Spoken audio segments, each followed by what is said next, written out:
पण समाज आपल्यासाठी आलेला महाराष्ट्रात, तुमच्यासाठी समाज आलेला साहेब. साहेब अनेक गाड्या आल्या बाहेर, परंतु या चॅनलच्या माध्यमातून टीव्हीच्या माध्यमातून बघतील आणि बाळासाहेबांच्या साक्षीने आज बाळासाहेब जे भेटले ते आज भाग्यवान झाले, असे बाहेर जातील. एवढंच मी आज आपल्या साक्षीने बोलतो आणि मी आज एवढं सांगतो, जय बजरंग जय वडार, जय वडारच्या नंतर जय भीम ही झालं पाहिजे आणि आपण या मनोवाद्यांना गाडले पाहिजे एवढंच सांगतो. जाता तर साहेब फक्त एवढं सांगून की आमचं लक्ष्मी म्हणतात विषय तेवढं फक्त हाताला बघतो, विनंती हात जोडून सांगतो. एक नेता आपल्या जोडलेलं आहे लक्ष्मण तात्या म्हणून आपलूच एक जर केंद्र निमीकरण साहेब एक नेता आपल्या चळवळ जोडले जाईल आणि आम्हाला ताकद दिलं जाईल. रवी शिंदे इथे, प्रदीप पवार आहे, संदीप शिंदे आहे, दिलीप कुसळ आहे, तिकडे श्याम इटकर आहे, अनेक वडार समाजाचे नेते, तिकडे आमचे शंकर चव्हाण, महादेव चव्हाण आहेत, अनेक आमचे लक्ष्मण माने, बीड जिल्ह्याचे अनेक लोक वडार समाज आहेत. आणि सगळ्यात मोठी शक्ती म्हणजे माझ्या आई माझ्या पाठीची साहेब. त्याच्यामुळे तुम्ही एवढं काम करा, एवढं बोलतो एवढं सांगतो. जय बजरंग जय वडार जय भीम. धन्यवाद अण्णा. यानंतर शहीद सोमनाथ सूर्यवंशीच्या मातोश्री आदरणीय विजयाबाई सूर्यवंशी हे या ठिकाणी आपलं मनोगत व्यक्त करतील. आदरणीय विजयाबाई सूर्यवंशी.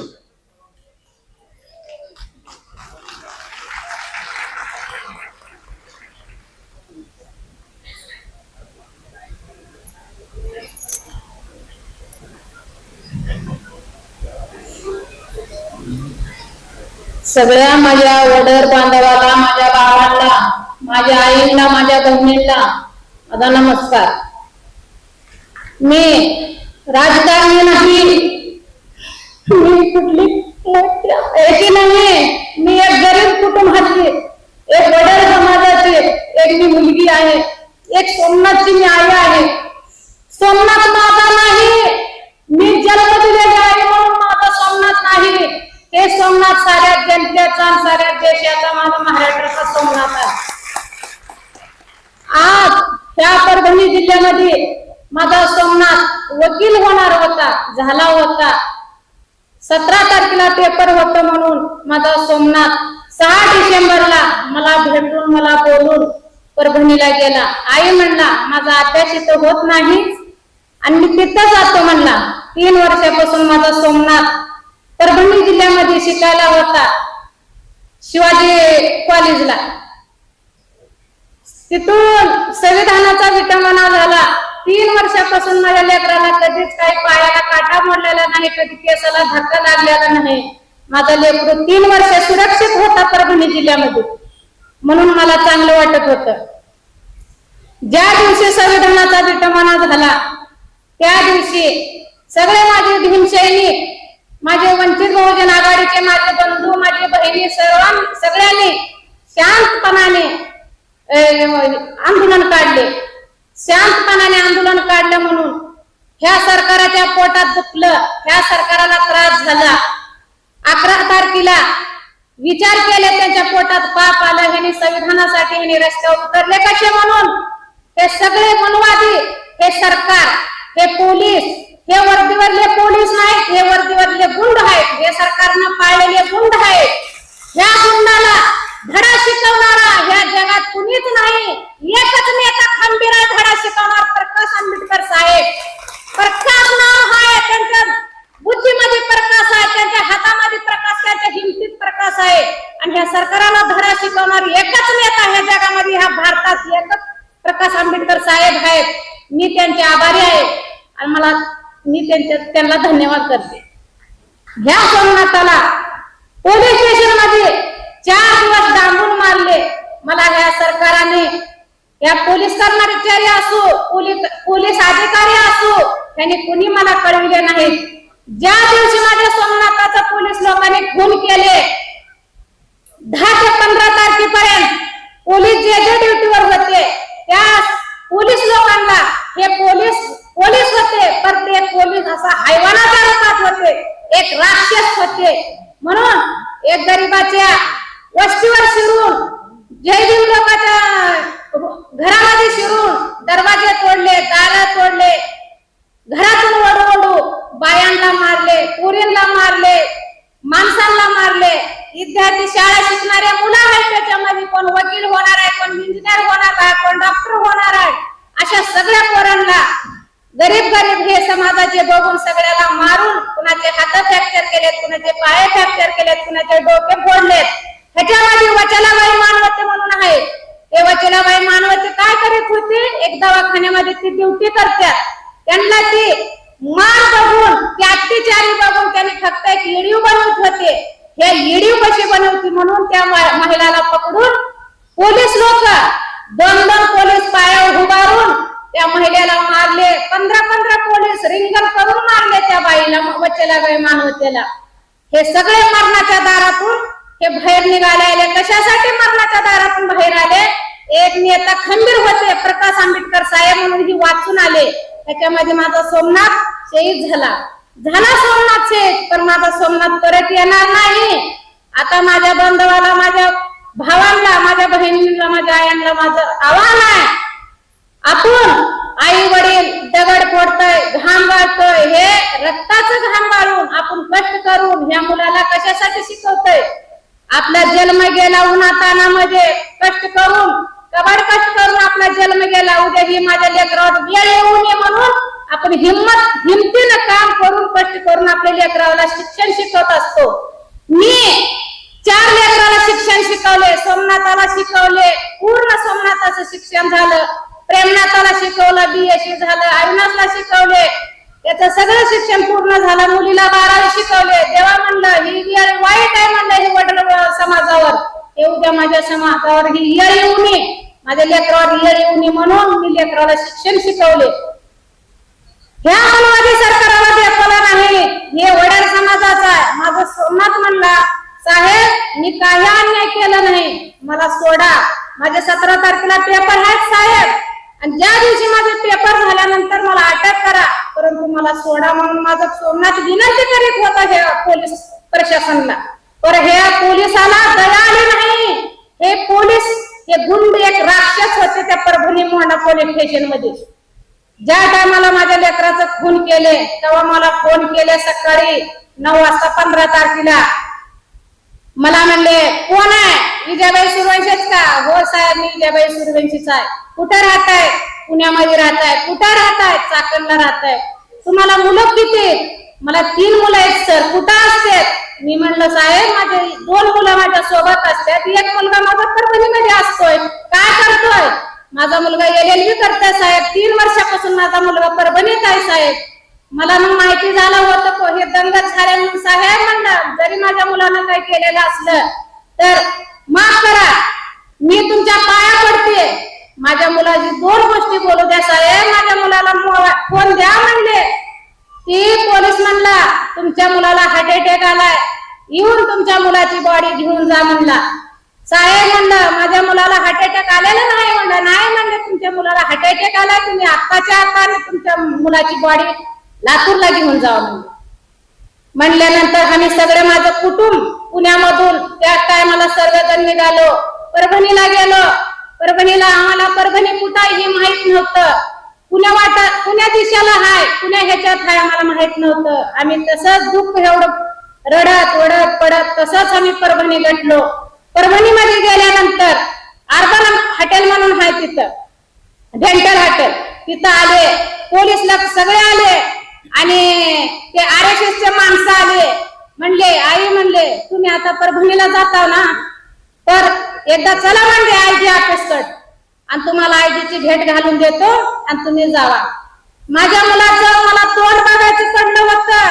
मला वाटायचं मी कधी माझ्या मुलाला पाहिजे, माझा मुलगा मला कुठं भेटत, माझा मुलगा कुठं कॉलेजमध्ये शिकायला, म्हणून माझ्या मुलाला पाहायची मला इच्छा होती.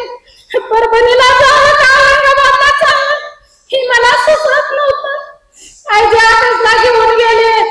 IG साहेब म्हणले, आई म्हणले तुमच्या मुलाला आम्ही हात लावला नाही, पोट लावला नाही, तुमच्या मुलाला हार्ट अटॅक आलाय, तुमचा मुलगा हार्ट अटॅक न मरण पावलाय. म्हणले तुमच्या मुलाला हार्ट अटॅक आलाय, तुमच्या मुलाची बाडी घेऊन तुम्ही गावाला जा. माझ्या प्रेमनाथला जवळ घेतला, 50 लाख रुपये देतो, तुम्हा दोन्ही भावाला 2 पोलिसाची नोकरी लावतो असं बोललं तिथला एक पोलीस. आम्ही कुणाचं ऐकना पणी आम्ही त्याच टायमाला औरंगाबादला गेलो. औरंगाबादला गेल्यानंतर माझ्या मुलाची बाडी पाहिली. माझ्या मुलाची बाडी काय सांगते, मानापासून मार पायापर्यंत माझ्या मुलाला काय निळ केलं.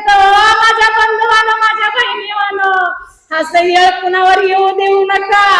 माझ्या स्वप्नात येळ आली, कुणी आईवर अशी येळ यायला नकोय. आज पैसा मोठा नाही, धन दौलत मोठं नाही, आपलं बाळ मोठं आहे हो या जगामध्ये. आपल्या बाळाशिवाय कुणीच मोठं नाही. तुम्हाला सगळ्याला हात जोडून नेते, तुम्ही पैशाला बळी पडू नका, पुन्हा मंत्रीला असं झुकू नका. आपल्या मुलावर असं येऊ नये म्हणून ही माझा अंतकरण तुम्हाला विनंती करते. माझं एवढं ऐकून घ्या. माझ्या मुलाची बॉडी औरंगाबाद मधून इन कॅमेऱ्यामध्ये साहेबाचं इच्छा होता, इन कॅमेऱ्यामध्ये पोस्टमॉर्टम व्हावं म्हणून. साहेबाच्या बोलण्यावरून इन कॅमेऱ्यामध्ये माझ्या लेकराचं पोस्टमॉर्टम झालं.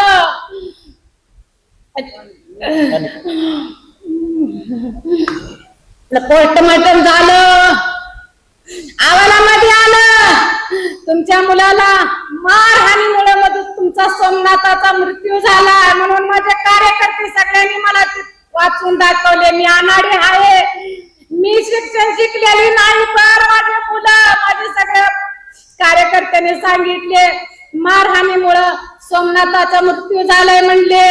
आम्ही बॉडी घेऊन परभणीला जात असताना बऱ्याच पोलीसचा ताफ आला. 30-40 पोलीस आले. गाव नको, घर नको, तसल्या ठिकाणी आड रानात आम्हाला पोलिसांनी दबाव टाकलं. गाडी आडवी लावले, अँब्युलन्सला 2 तास उभे केले. अँब्युलन्सच्या ड्रायव्हरला 2 तास त्यांनी पळावून लावले. आम्हाला अँब्युलन्स जाऊ देत नव्हते. आमचं प्रेत घेऊन आम्हाला परभणीला जाऊ देत नव्हते. साहेब येऊन बसला समोर. सोमनाथची आई आहेत का तुम्ही? होय साहेब म्हणलं, सोमनाथची आई आहे. आई म्हणले 70 लाख लोक जमल्यात म्हणले परभणीमध्ये. ह्या 70 लोकांनी जर तिथं काही राडा केलं तर तुम्ही त्यांची जबाबदारी घेतात का म्हणले? घेतात का म्हणले तुम्ही? साहेब म्हणले माझ्या लेकराला तुम्ही 4 दिवस पोलीस स्टेशन मध्ये तुम्ही कोठडीमध्ये बंद करून 4 दिवस लॉकअप मध्ये माझ्या लेकराला मारून माझ्या लेकराचं तुम्ही खून केलं म्हणले. आजपर्यंत मला सांगाय नाही म्हणले, आणि मला जबाबदारी घ्या म्हणता. छाती ठोकून मला म्हणले आत्ताच्या आता माझ्या लेकराची जबाबदारी तुम्ही घ्या म्हणले. मी आता माझ्या गावाला मी प्रेत घेऊन जाईन म्हणले लातूरला. साहेबाचा फोनवर फोन. कार्यकर्ते तिथं खंबीरपणे उभे होते. सगळे माझे वंचित बंधू, वंचित बहुजनाचे माझे बंधू होते, भीमसैनिक होते. सर्वांनी ताकदीनं माझ्या सोबत असं होते. मग तिथून आम्ही साहेबाच्या फोनवर फोन आल्यावर सगळे पोलीस मग 2 तासाच्या नंतर अँब्युलन्स ड्रायव्हरला पकडून आणले. अँब्युलन्सचा ड्रायव्हर असा घामाने गर्द झालता, त्याचे कपडे भिजले होते, ते घाबरून गेलता.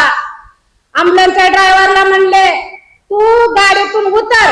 आमचे भीमसैनिक म्हणले तू गाडीच्या खाली ये, आम्ही स्वतः गाडी घेऊन जातो म्हणले परभणीला अँब्युलन्स. नाही म्हणले, त्याला तसाच बळबळ त्याला गाडीत बसवले. मग तेव्हा आम्ही गेलो. साहेबाची आमची ओळख नव्हती.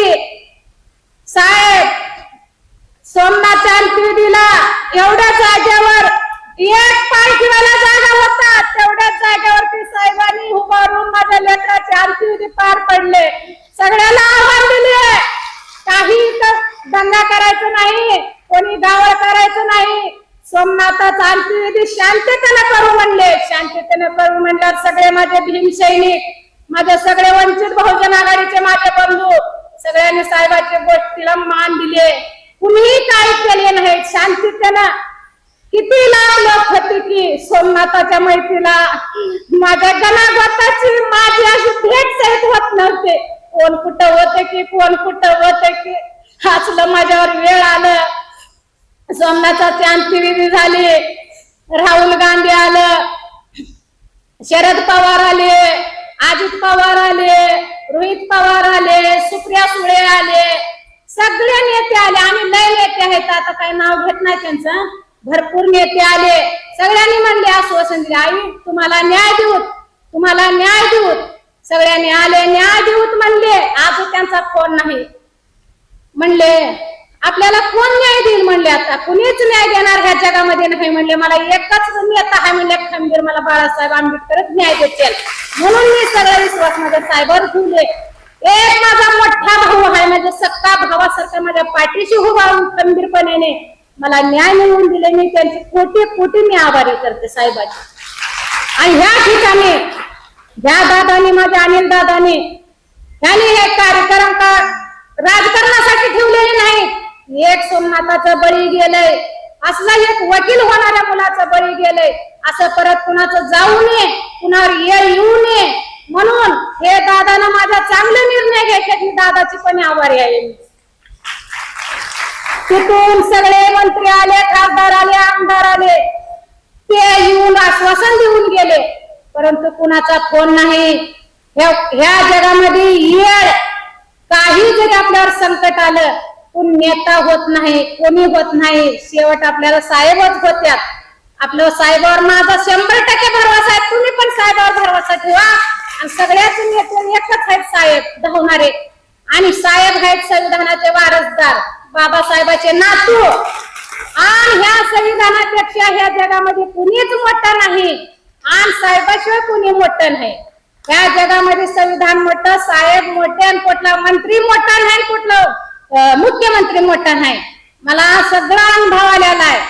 एवढं सोमनाथाला डांबून मारलं, अहवालामध्ये आलं, मारहाणीमुळं सोमनाथाचा मृत्यू झालाय म्हणलं, तरी ह्या सरकाराला काहीच त्रास झाला नाही. लॉंग मार्च काढलं, आंदोलन केलं, भीम सैनिकांनी बक्कळ ताकद लावले कार्यकर्त्यांनी, पण सरकाराच्या कानावर आवाज अजूनपर्यंत गेलेला नाही. म्हणून साहेबांनी परभणी पासून Aurangabad high court, Delhi supreme court स्वतः कोर्ट घालून लढले, म्हणून मला न्याय भेटला, नाहीतर मला न्याय भेटला नसता. आणि माझ्या सोमनाथाचं प्रकरण त्या सरकारने नुसतं दडपवण्यासाठी आणि दिशाभूल करण्यासाठी हे सतत सरकार, असं सरकार खोटं नाही, गरिबाचा मायबाप नाही. हे सरकार पैशावाल्याचा मायबाप आहे. हे सरकार खोटं बोलायला 1 नंबर आहे, आणि खऱ्याला साथ देणार नाही, आणि नुसतं खोट्याच्या मागे पळणार, आणि आरोपीला पाठीशी घालणार, आणि ज्याचं बळी गेलंय, ज्याच्यावर अन्याय झालंय, त्याला साथ सरकार देत नाही. फडणवीस देत नाही ना, कोणतं शिंदे देत नाही. मला गॅरंटी आहे, आम्हाला विश्वास, सगळं 100% विश्वास साहेबावर आहे. आणि साहेबच सगळ्याला होत्याल, आणि साहेबच सगळ्यासाठी धावून येत्याल, आणि साहेबच सगळ्याला मायबाप होत्याल. या जगामध्ये कुणीच होणार नाही. बाबा, माझ्या बहिणीवाला, माझ्या भावांना माझं एवढी विनंती आहे, तुम्ही सगळ्यांनी साहेबा मागे चला, आणि अनिल दादा संघ चला, त्यांच्या पाठीशी उभा राहा तुम्ही. ह्यानेच आपल्याला न्याय मिळवून देत्याल, आणि ह्यानेच आपल्याला सगळ्यांना आधार देत्याल. ह्यांच्याशिवाय कुणी आधार देणार नाही, आणि ह्यांच्याशिवाय आपल्याला कोण नाही साहेब. मला एवढंच म्हणायचं आहे. 2-2 वेळा सभागृहामध्ये हे मंत्री आहे, मंत्री, हे मंत्री देशाचा मुख्यमंत्री आहे. कशाचा मंत्री आहेस तू? एक गुराकी बरा, त्या गुराक्याला ज्ञान आहे, पण तुला ज्ञान नाही. मंत्री अन्याय होणाऱ्याला मध्ये दडपून ठेवतोय, आणि ते आरोपीला पाठीशी घालतोय, हे मंत्री. आणि 2-2 वेळा सभेमध्ये सांगते मोठ्यापणानं. अजून सोमनाथाला आजार होता, सोमनाथाला श्वासनाचा आजार होता, सोमनाथाला हार्ट अटॅक आलाय. अरे बाबा, हार्ट अटॅक आलाय, माझ्या लेकराला हार्ट अटॅक आला, तर तू तर एवढा इमानदारी माणूस होता, अजूनपर्यंत परभणीला तोंड का दाखविल नाहीस तू? कुठं बसलास तू? 8-9 महिने झालं तुझी वाट पाहते मी. आज येतील, उद्या येतील, परभणीत येतील, सगळ्या माझ्या दुःख बंधवाचे, माझ्या बहिणीवाचे भेटी घेतील. फ्रॅक्चर झालेल्या माझ्या बहिणी, माझे भाऊ तुझे वाट पाहायला लागल्यात परभणीतून, मंत्री कधी येईल आम्हाला भेटायला म्हणून. नुसतं तिथं बसतोस, हार्ट अटॅक आलाय आणि श्वासनाचा आजार हाय. मुंबईला जातो, जे हॉस्पिटल मधून रिपोर्ट खोटे आणतोस, परभणीच्या डॉक्टर पासून खोटे रिपोर्ट घेतोस. सत्याला तू हे नाहीस, तू खोट्याला आधार देतोस, सत्याचा आधार नाहीस, खोट्याचा आधार हाय. आणि तू कुणालाच असं होणार नाहीस बाबा. आणि ह्याच्या पुढे तुझ्यावर कुणीच विश्वास ठेवत नाहीत, सगळे विश्वास साहेबावरतीच ठेवणार आहेत, आणि साहेबालाच निवडून देणार आहेत. ही माझी एवढंच सांगतो दोन गोष्टी बाबा. धन्यवाद. जय भीम, जय महाराष्ट्र. धन्यवाद. यानंतर बहुजनांचे हृदय सम्राट गणेशांचे कैवारी आदरणीय ऍडव्होकेट बाळासाहेब आंबेडकर आपल्याला संबोधित करतील.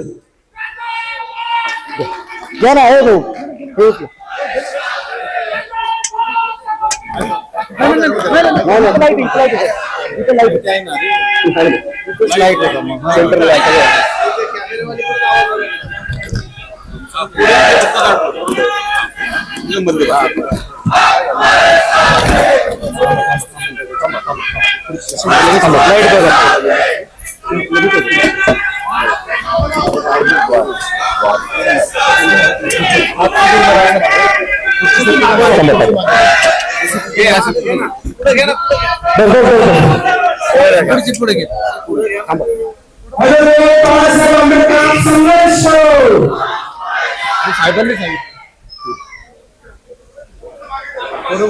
अजून मागे खुर्ची मागे घ्या जरा.